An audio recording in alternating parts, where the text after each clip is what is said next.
Alam mo ba kung ano ang naging parusa kay Cain matapos niyang patayin ang sariling kapatid na si Abel? At ano nga ba ang tinatawag na Mark of Cain? Isang sumpa ba ito o isang proteksyon mula sa Diyos? Tara, alamin natin.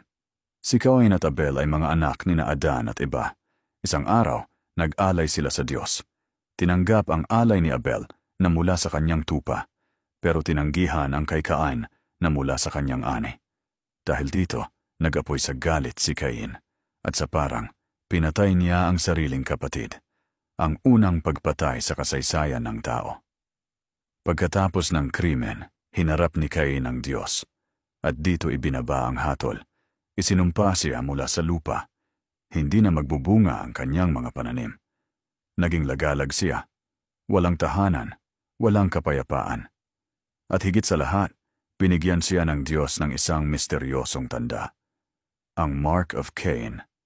The Mark of Cain, meaning. Maraming haka-haka kung ano ang ibig sabihin ng Mark of Cain.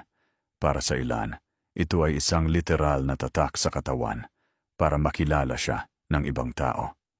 Para sa iba, ito ay isang simbolo ng sumpa na dala-dala niya ang bigat ng kanyang kasalanan. Pero ayon sa Biblia, ito ay hindi lamang parusa. Isa rin itong proteksyon.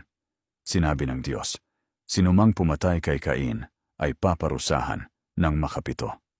Ibig sabihin, kahit isang mamamatay tao, binigyan pa rin ng Diyos ng pagkakataong mabuhay, isang kombinasyon ng hustisya at awa.